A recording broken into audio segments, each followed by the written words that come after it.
नमस्कार दोस्तों, मैं हूँ सपना पांडे। आप सबका स्वागत करती हूँ अपने YouTube चैनल प्रारंभ में। आइए सुनाते हैं आपको एक छोटी सी कहानी। एक बार एक साधु कहीं जा रहे थे। रास्ते में विश्राम के लिए वो एक पेड़ के नीचे बैठ जाते हैं। उसी पेड़ पर एक कौवा बैठा होता है जो बहुत दुखी होता है और रो रहा होता है। साधु की नज़र कौवे पर पड़ती है तो वो उससे पूछते हैं कि तुम इतने परेशान और दुखी क्यों हो, तुम क्यों रो रहे हो। तो कौवा कहता है कि मैं अपने इस जीवन से ही परेशान हूँ। मैं कितना काला हूँ, मेरी आवाज़ भी बिल्कुल अच्छी नहीं है। ऐसे जीवन का क्या फ़ायदा। तो साधु उस कौवे से कहते हैं, तुम बिल्कुल परेशान ना हो, मेरे पास एक ऐसी दिव्य शक्ति है जिससे मैं तुम्हें कोई भी पक्षी बना सकता हूँ। तो कौवा बहुत खुश हो जाता है और वो साधु से कहता है, क्या सच में आप ऐसा कर सकते हैं। तो साधु कहते हैं, बिल्कुल मैं ऐसा कर सकता हूँ, लेकिन मेरी एक शर्त है। तो कौवा बोलता है, आपकी क्या शर्त है। तो साधु कहते हैं कि तुम किसी एक ऐसे पक्षी को ले आओ जो अपने जीवन में खुश और संतुष्ट है, तो मैं तुम्हें वही पक्षी बना दूंगा जिससे कि तुम भी अपने जीवन में खुश और संतुष्ट हो जाओगे।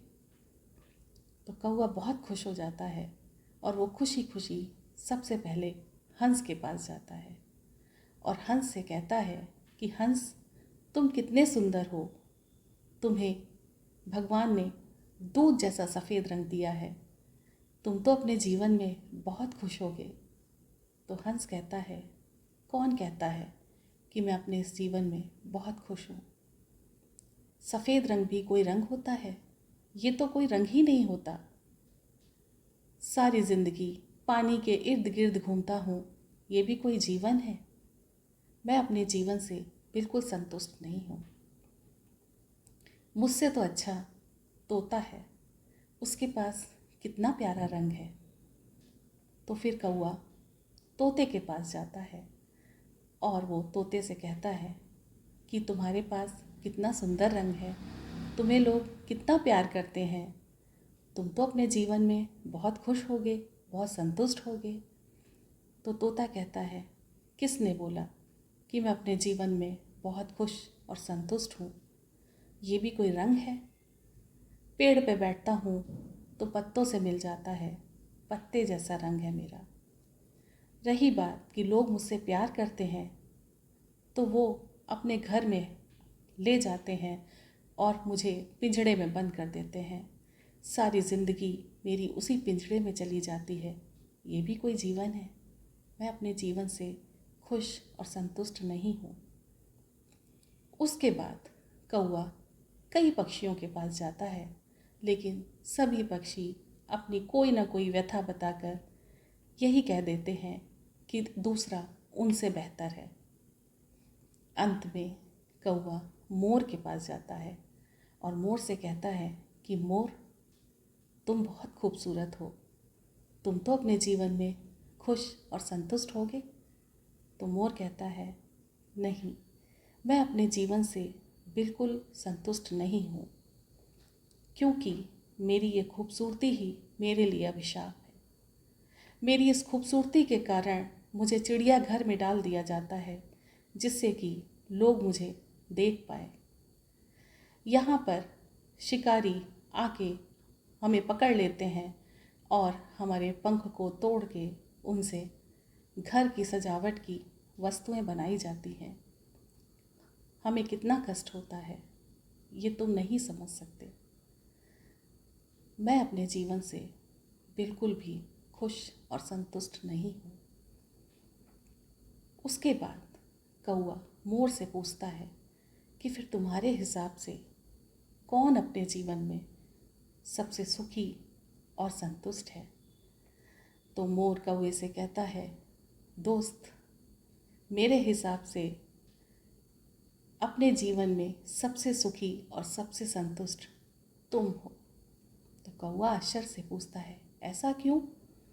तो मोर कहता है, क्योंकि तुम अपनी मर्जी के मालिक हो, तुम खुले आसमान में कहीं भी जा सकते हो, तुम्हें कोई रोकने टोकने वाला नहीं है।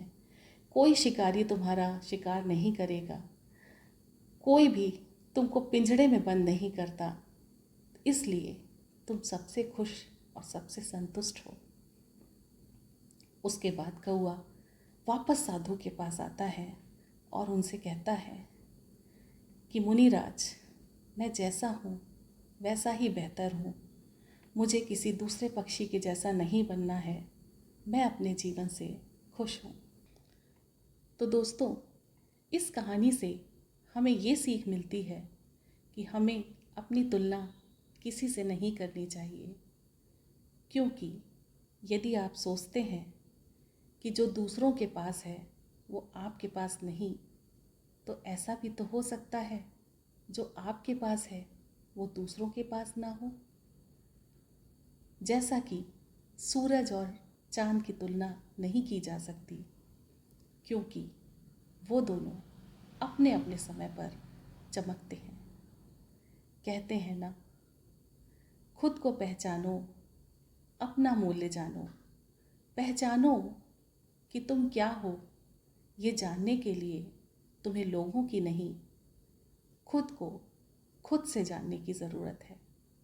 वीडियो अच्छा लगा हो तो लाइक कीजिएगा, सब्सक्राइब कीजिएगा, शेयर कीजिएगा। मिलते हैं अगले वीडियो में। तब तक के लिए नमस्कार।